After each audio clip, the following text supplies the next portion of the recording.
What was supposed to be a night of celebration turned into disaster after 4 friends who were all drunk left the bar in the city without a designated driver. Designate a driver. Don't drink and drive.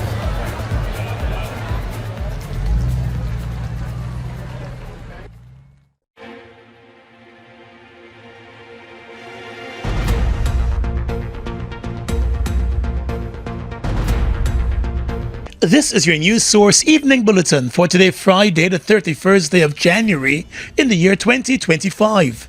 I'm Gordon Mosley reporting, and here's what we're tracking tonight. Opposition Member of Parliament Vince Roy Jordan today grilled the government on the long-standing problem surrounding the issuance of fishing license to Guyanese fisherfolk by neighboring Suriname.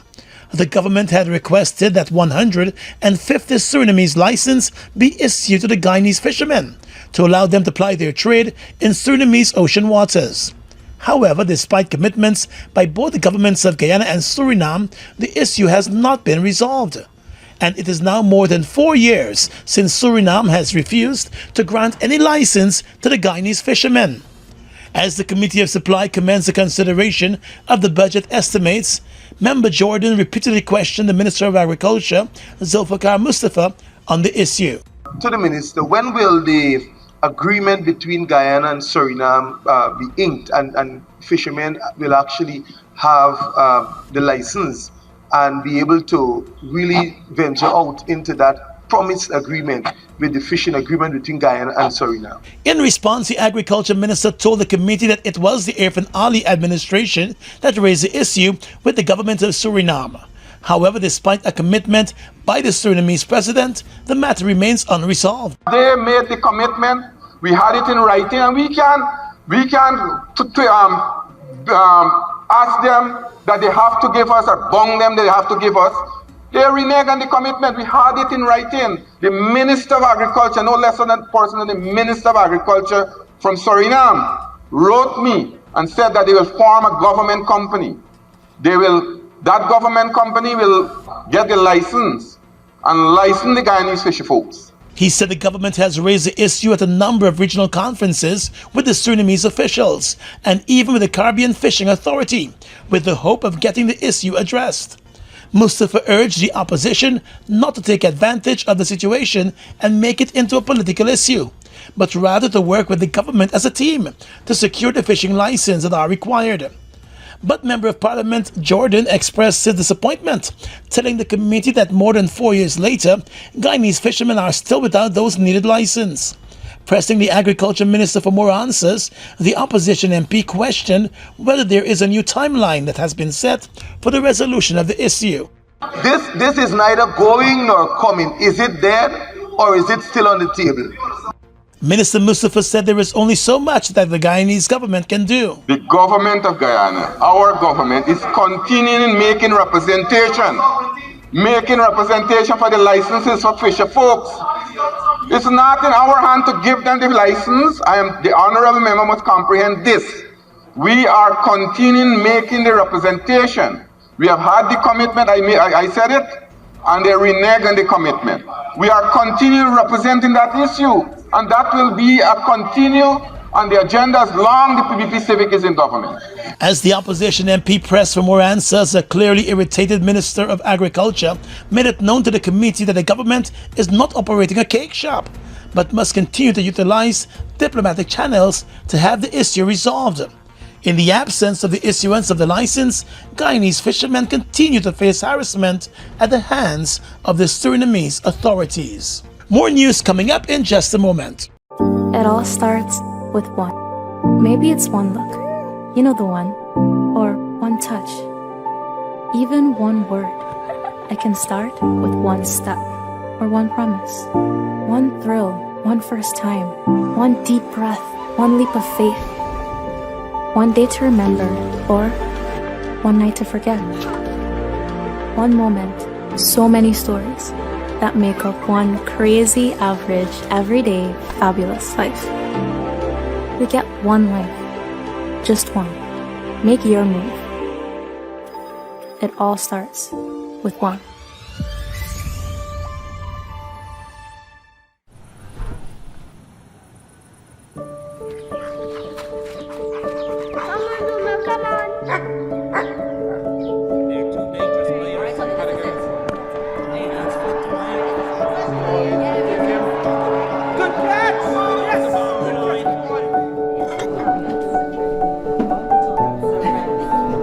Your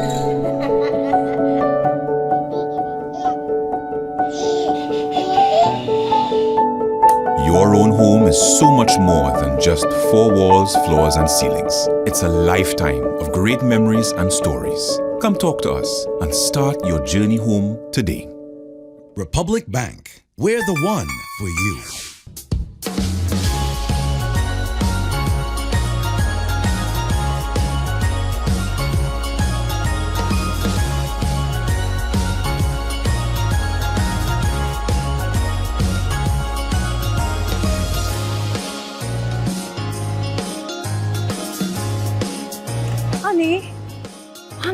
Honey, what were you doing?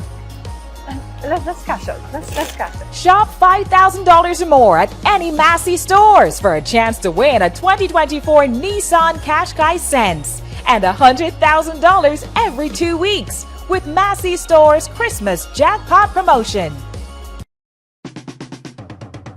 Welcome to Dinner Under the Stars. Indulge in a culinary feast prepared by our talented chefs, featuring locally sourced ingredients and exquisite flavors.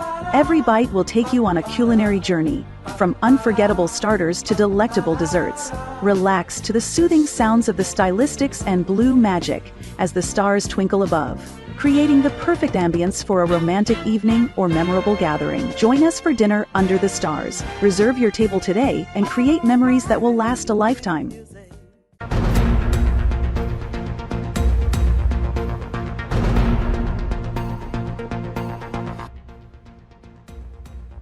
Finance Minister Dr. Ashley Singh closed the 2025 budget debates on Thursday night in a fiery speech that went on for more than 2 hours, heaping criticism on the opposition for its opposition to the $1.3 trillion budget. In defending his budget, the finance minister compared his party's record in government to that of the opposition. He said the PPP has been bringing change to all the people of Guyana. Dr. Singh said the measures in this year's national budget represents a continuation of a foundation that the government has laid. We are justifiably proud of what we have delivered to the Guyanese people over the last 5 years. We did not make the biggest promises in 2020. We sat down. We consulted with everybody. There was a massive consultation on the East Bank at Providence there at the big New Thriving room there. With every stakeholder. We sat down with every stakeholder there, brought everybody in the room, said, what would you like from a government? We listened to them. We wrote a manifesto and we said, if you elect us back into government, this is what we will deliver. And guess what, Mr. Speaker? We have delivered. The finance minister also said the government has delivered in less time and has promised more. He cautioned that this is an election year and there will be lofty promises from the opposition. But he said the measures the opposition has proposed in this year's budget will cost the country more money than it has to spend. Mr. Speaker, our estimate, and I challenge them to say that these things will cost differently from what we have estimated. Those measures alone will cost, the incremental impact will be $799 billion, almost $1 trillion.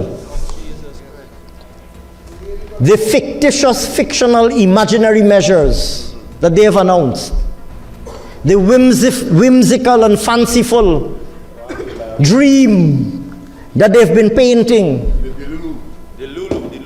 the delusion that they're living, the malarkey that they've been spinning, those measures alone, mind you. Dr. Singh said Guyanese have a choice this year to examine the promises made by both parties and make an informed decision about which set of those promises are more feasible. The reality, Mr. Speaker, is that they hold the Guyanese people in grave contempt. They hold the Guyanese people in contempt. They believe up to now, they believe that they can come and spin any yarn. They can spin any tale. They can tell any story. They can make any promise. And they believe you will believe it. The Guyanese people believe it and go and vote for them. But guess what? They may have been able to pull that off in 2015 because there was a whole generation of Guyanese people who had forgotten them from their pre-1992 ways. But they gave the Guyanese people a very timely reminder of their true nature. The allocations and measures in the budget are now being examined by the Committee of Supply. Turning our attention now to the health sector. Opposition Member of Parliament Waldo Lawrence has called out the government for its management of the healthcare sector, which has seen over $5.9 billion in expired drugs and medications being dumped over the past 2 years. MP Lawrence, who served as Minister of Health under the APNU-AFC administration, said after it took office in 2020, the current government complained bitterly about the $742 million in expired items it inherited. She said there is absolute silence now that it has found itself dumping billions of dollars more in drugs that it procured. The Auditor General said that for the period January 2022 to June 2024, just 2.5 years, Guyana threw away some $5.974 billion in expired drugs. In 4 months, sir, between January to April 2022, $413.3 million were thrown away. For the year 2023, $1,306,000 were thrown away. From January to June, 6 months in 2024, that's last year, my boy uppy game to $1.923 billion, 6 months. And sir, at June, that's very June, they had on hand for disposal $2.332 billion. Lawrence argued further that when overpayments and disposable drugs are added, some $9.4 billion has been wasted. Mind you, sir, this amount of $9.413 billion only represents 2 areas of the entire budget. I'm calling for investments in drugs and medical supplies to be quantified and managed correctly. She also expressed the hope that steps will be taken to fast-track the digitization of the health sector systems to prevent or minimize wastage. In the interim, she said the Minister of Health, Dr. Frank Anthony, may want to use artificial intelligence like the US, the UK, Spain, Italy, and other countries to provide data faster and more accurately. Earlier in her contribution to the House, the opposition MP said the government will soon engage in a spending spree at a time when Guyanese are living paycheck to paycheck, with 48% of the country living in poverty. She said while the budget includes a number of piecemeal measures, those measures are wholly inadequate and will bring little benefit to the people of Guyana. Citing the issuance of that one-off $100,000 cash grant, Lawrence said the grant would only temporarily fill the empty pockets of Guyanese. That, Mr. Speaker, is the reality. Budget 2025 is putting a large bandage over a festering sore.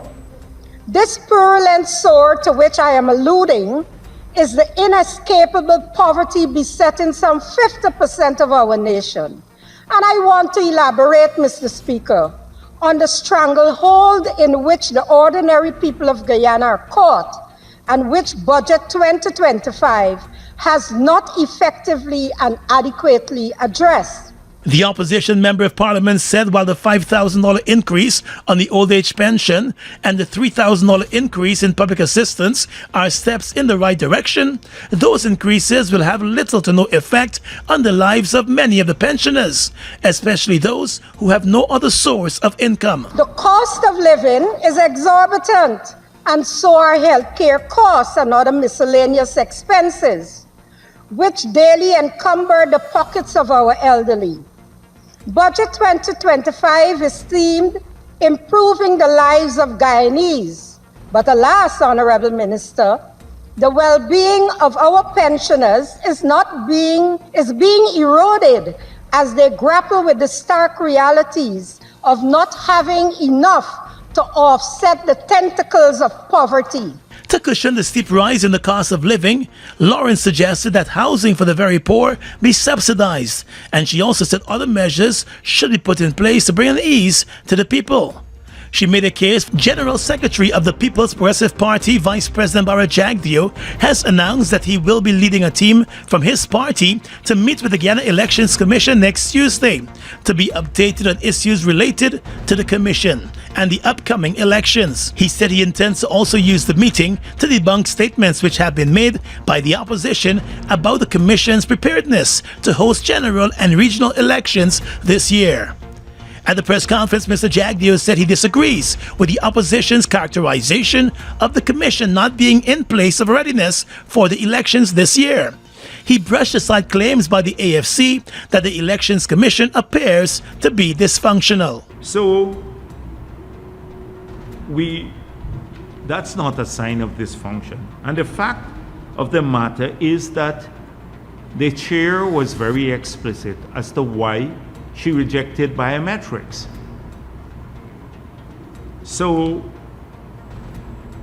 the allegation by the opposition has been that there is voters impersonation at the place of poll, and that you have multiple voting taking place at the place of poll.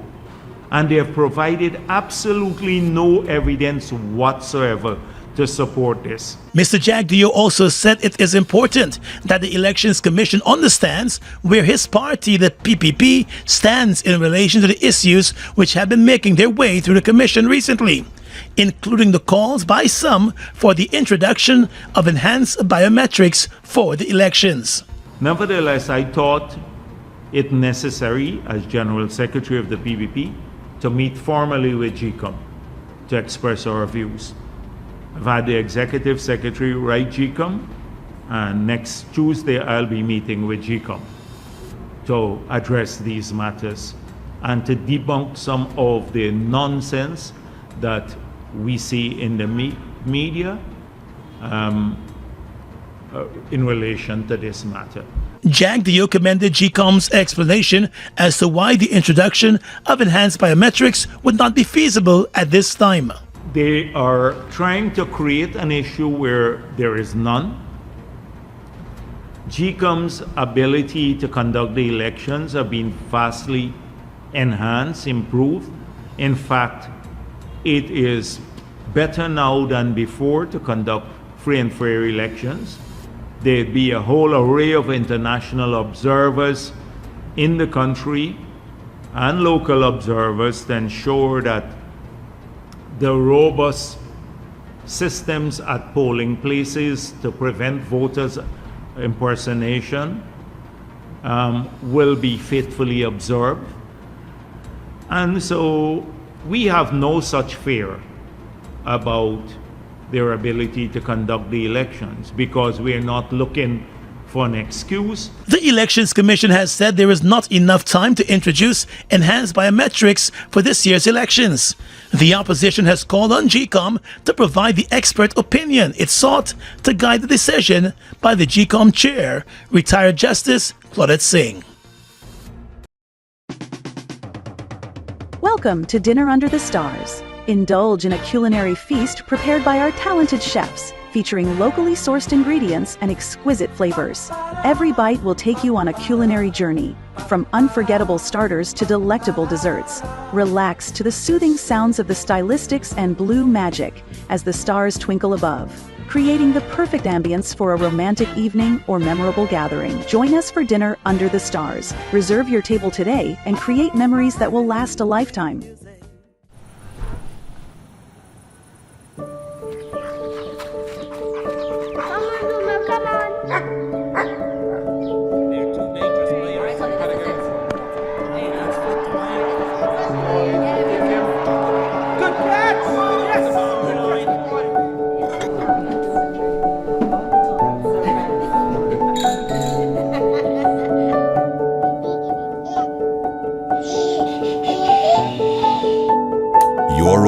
is so much more than just four walls, floors, and ceilings. It's a lifetime of great memories and stories. Come talk to us and start your journey home today. Republic Bank, we're the one for you. Ready to up your game? Ready to up your game? Win big with over 60 epic prizes. A brand new PS5, Nintendo Switch, iPhone 16 Pro Max, Apple smartwatch, and the hottest earbuds from Apple and Samsung. Plus, we are giving away thousands in phone credit and a whole year supply of Buster or Turbo Energy drink. Here's how. Buy any Buster or Turbo Energy drink, find the code starting with BB and enter online or on WhatsApp. Visit us on Facebook or Instagram at Turbo_Caribbean or Buster Guyana for all the details. Don't just play. Up your game with Buster and Turbo Energy. While declaring that the opposition APNU AFC can never be trusted, Attorney General and Minister of Legal Affairs Senior Counsel Anil Nandlal has urged the electorate to judge the parties contesting this year's elections based on their track record in government. During his contribution to the budget debates on Thursday, Mr. Nandlal said the electoral politics are based on trust and track records. He said Guyanese should remember the aftermath of the last elections. And then all of you would know about the 2020 elections. All of you would have read about the 2020 elections and the multiple attempts to rig those elections. I am so happy that 2020 came to refresh your memories. And what was different about the 2020 elections is that it was recorded on the social media. So everything that they did was streamed live across the globe. You could have been in your home and you could have seen them in their multiple attempts to rig. In a campaign-style debate contribution, the Attorney General said the APNU AFC failed to deliver during its time in office. On constitutional reform, Mr. Nandlal said the coalition had promised to initiate the process of constitutional reform within the first 100 days in office by appointing a constitutional reform commission. He said instead it appointed a steering committee. The APNU AFC will immediately, you are bright people, immediately appoint a constitutional reform commission consisting of representatives of all stakeholders, trade unions, the private sector, religious and faith-based organization, women, youth, professional organization, and the university. Its mandate will be to undertake the urgent task of fashioning a comprehensive reforms for the Constitution. Hear the lineup? Women organization, faith-based organization. And guess what they did? They appointed what they call a steering committee.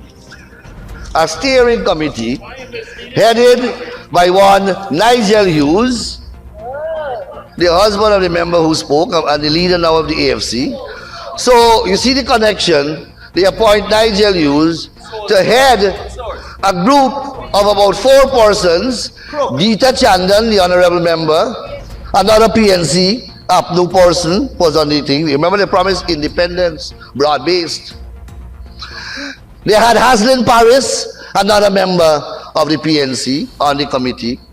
And they had 2 other token appointments. And they paid $20 million. $20 million to this group. The Attorney General said Guyanese should be very wary of promises from the coalition, since the group, according to him, is not known to fulfill those promises. He said this year's budget is a transformational one that will see benefits being spread across the country. With several countries in the region affected by the U.S. President's executive order, which has frozen financial aid to other countries, Vice President Maura Jagdeo has indicated that he has not received any reports as yet about Guyana being affected.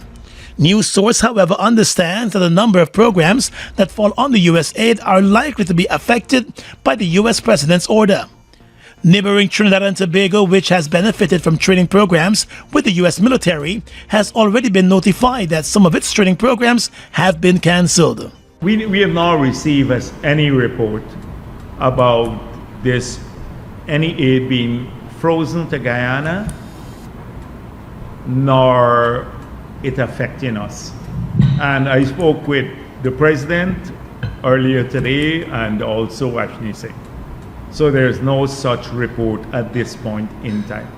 about any of their policy globally affecting Guyana. The new U.S. policy will affect all countries which have been beneficiaries of U.S. grant-aided programs.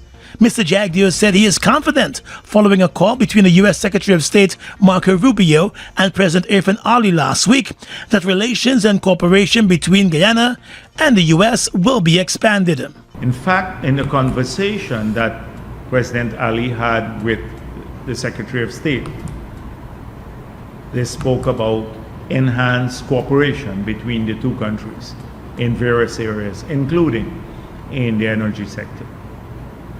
And we're really grateful and thankful for the support of the U.S. government in reaffirming its strong support on the Venezuela border issue. The U.S. provides aid to Guyana in many areas, including health, security, and economic development. The U.S. also provides military training to the Guyana Defense Force. 2 weeks after a young prison officer at the Mazaruni jail was charged and sentenced to 3 years in prison after pleading guilty to an attempt to smuggle marijuana into the high-security facility, another prison officer at the same jailhouse has been busted trying to do the same, and he is now facing 2 years in jail. Prison officer Walter Ben was arrested on Wednesday at the front gate of the Mazaruni prison as he attempted to smuggle more than 250 grams of marijuana into the jailhouse. The illegal drug was found concealed in an empty Ensure bottle. The matter was reported, and following Ben's arrest, a search was carried out at his living quarters, where additional Ensure bottles packed with marijuana were discovered. The police report stated that a party of investigators then visited the man's home, where his wife, Tessenia Angel Willis, who was a fire officer, reportedly admitted to transferring the marijuana and 3 cell phones to her neighbor, Melissa Allen, who then passed them on to her husband, Ron Smith, for concealment. The police said the neighbor's reputed husband, Ron Smith, led the investigators to a clump of bushes behind his home, where 9 more Ensure bottles containing more marijuana and 3 cell phones were recovered.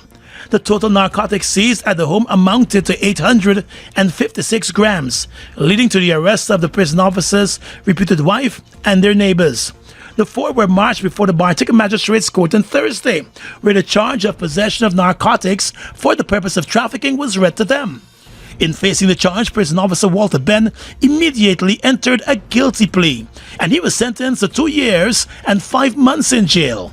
The other 3 accused, fire officer Tessenia Willis and her neighbor Melissa Allen and the neighbor's husband Ron Smith, pleaded not guilty when the drug trafficking charge was read to them. They were all granted bail in the sum of $80,000 each and will make their next court appearance on the 12th of March for the continuation of the case. This is the second incident within 2 weeks that a prison officer at the Mazaruni jail has been busted during a drug smuggling attempt. In mid-January, prison officer Joel Johnson was sentenced to 3 years in jail after pleading guilty to drug trafficking. He was held with more than 800 grams of marijuana in soap and toothpaste boxes at the jailhouse.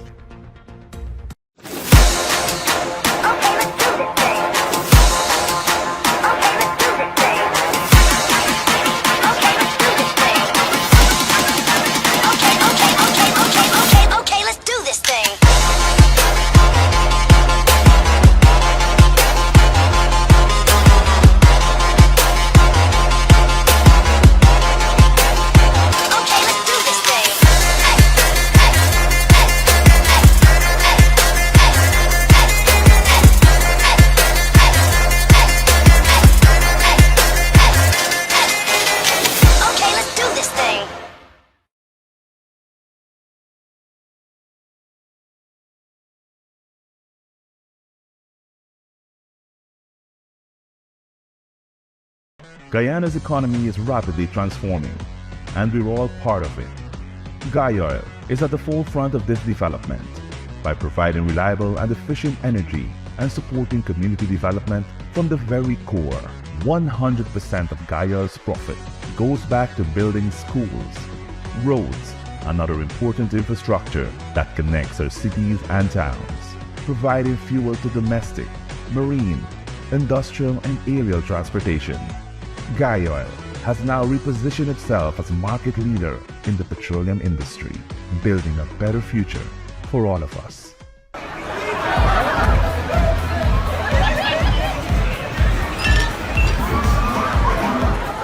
What was supposed to be a night of celebration turned into disaster after 4 friends who were all drunk left the bar in the city without a designated driver. Designate a driver. Don't drink and drive.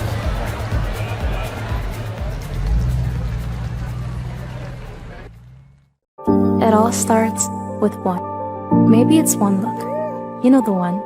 Or one touch. Even one word. It can start with one step. Or one promise. One thrill. One first time. One deep breath. One leap of faith. One day to remember. Or one night to forget. One moment. So many stories that make up one crazy, average, everyday, fabulous life. We get one life. Just one. Make your move. It all starts with one.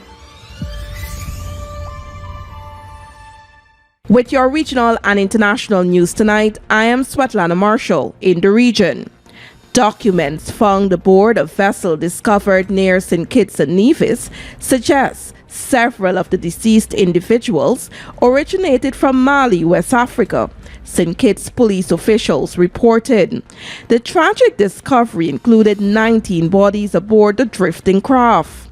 Initial assessments indicate the vessel had been at sea for an extended period, with all victims showing advanced stages of decomposition. Police confirmed that the deaths occurred before the vessel entered St. Kitts and Nevis territorial waters.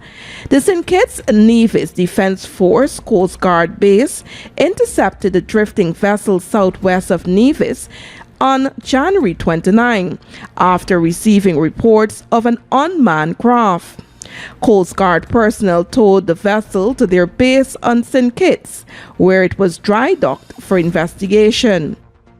Canada will respond immediately and forcefully if the United States goes ahead with a threat to impose tariffs, Prime Minister Justin Trudeau said on Friday, warning Canadians that they could be facing tough times. President Donald Trump has set a Saturday deadline to slap a 25% tariff on imports from Canada and Mexico. He says he wants stronger action to halt the flow of illegal immigrants. Trudeau, speaking to an advisory council on Canada-US relations, said the country was at a critical moment. Canada sends 75% of all of its goods and services exports to the United States, and the economy could be badly hit by Trump's imposed tariffs. And finally tonight, international news. Uganda's Ministry of Health has confirmed a new outbreak of the Ebola virus in the capital, Kampala, with one reported death. The victim was a 32-year-old male nurse whose symptoms included high fever, chest pain, and difficulty in breathing, and bleeding from multiple body sites. He died of multiple organ failure on Wednesday at Mulango National Hospital, located in the city's central business district. This marks Uganda's 8th recorded Ebola outbreak since the first infection was documented in 2000. The Sudan Ebola virus disease is a highly infectious fever, which is transmitted through contact with infected bodily fluids and tissues. It is one of several strains of the Ebola virus known to cause outbreaks. And that's your News Source Evening Bulletin for tonight. I'm Svetlana Marshall reporting and wishing you a blessed weekend.